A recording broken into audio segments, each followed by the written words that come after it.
The Delaware County Historical Society presents Oak Grove resident Hosea Williams. As you can see by the map, Hosea is buried in the Woodlawn section. Pardon me, I was just looking over the accounts of my bank.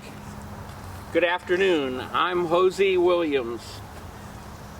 I'm pleased to make your acquaintance. Perhaps I should tell you a little bit about myself and my 59 years here in Delaware. I was born in Berkshire County in western Massachusetts in 1792.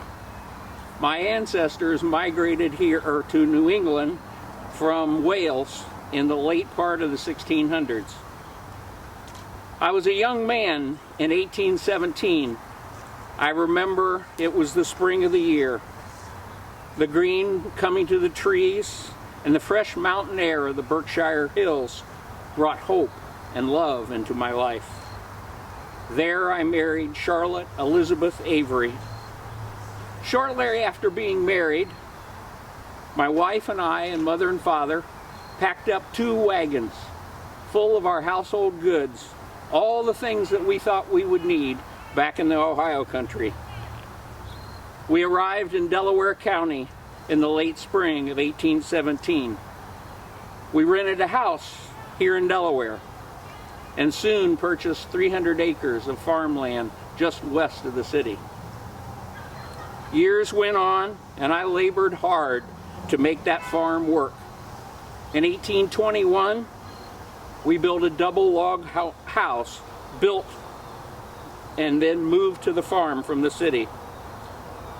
I was doing well as a farmer, in fact so well, in 1823 I built a large frame house to accommodate my growing family. We had 3 fine daughters by that time, and later would have 2 more. While living on the farm, I served as county commissioner and later became a village official and even an associate judge in the Court of Common Pleas. My interest in the growing city of Delaware was beginning to take me to town more and more. I was finding a wealth of opportunity there. Land was the currency of the time. Land speculation was going at a fever pitch, and I would not be left out of that. I made land deals buying land that I knew that would be needed for an ever-expanding city, and then selling it for a tidy profit. So the time came, in about 1825, Charlotte and I decided to leave the farm and make the city our home. We built a lovely large brick home on the corner of Washington and Winter Streets. I was doing well. I had a good sense of business. I learned back in Pittsfield, Massachusetts. I, of course, was involved in about every opportunity that presented itself. I was interested in bringing a good life to the pioneers that were moving here to Delaware. I opened up the first public garden on a piece of land just blocks from my house. There, the people of Delaware could come and pick fresh vegetables and fruits for free. I believed in my community. I wanted everyone to live the best of their ability. I used my influence to build schools, churches, and highways. In 1838, a man by the name of Caleb Howard came to me and asked me to partner with him on a new business in Delaware, the production of paper.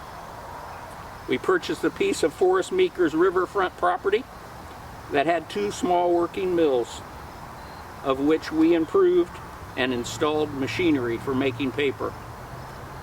But as soon as we purchased that property, fire destroyed the main mill. We were not deterred. Soon, with the help of the community, I had a new paper mill built with quarried stone from up the river. From there, we laid out the town of Stratford, just south of here. We also provided stone to build all those houses along the river that would be the mill worker houses. And we also donated the stone to build the Stratford Church. Then came my most dreadful winter. My sweet Charlotte, my wife of 22 years, died in 1839. So my girls, who ranged in age from 1 to 21, took care of each other. Soon I met Miss Clorinda Starling, a widow from Columbus, and we were married in 1841. So still living in Delaware, I founded the first successful bank, and I was the president of that bank until the end of its charter.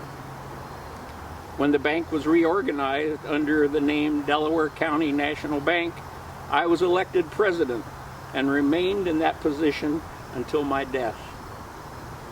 It always pleased me that the city continued to grow. Having a first-rate university industry, I pushed hard to bring the railroad into the city, and I accomplished that in the 1850s. As I had my hands in anything that I thought could grow this city, I so invested heavily in the construction of the Cleveland, Columbus, and Cincinnati Railroad through Delaware County, and I established rail service, both freight and passenger, to the city of Delaware. Everything okay with your chair there? There was a crown jewel in my long, successful career. I owned property on the northeast corner of Winter and Sandusky. I built a large group of brick buildings. Those buildings still to this day bear my name. So as any self-respecting man would admit, my real accomplishments were providing for my wife and children. My late Charlotte and I had 6 children. Our only boy really didn't have a chance at living, as he only lived a month after birth. But I had 5 wonderful daughters, and all but my youngest married well and became part of what you might call Delaware's royalty. Anna married a fine minister, Reverend White. Harriet married Judge Jones. Margaret married Chauncey Hills, a very respected businessman. Caroline married Dr. Little of the well-known Little family. Charlotte, my youngest, well, she never married. Well, that's my story. I had a good life and a satisfied life, and with great pride, I, Hosea Williams, sincerely hope you learned how I and others here came to forge a new life and made Delaware the place it is today. Thanks for coming. The Delaware County Historical Society is supported by dues, grants, donations, and volunteers. We welcome your help with any of our worthwhile projects.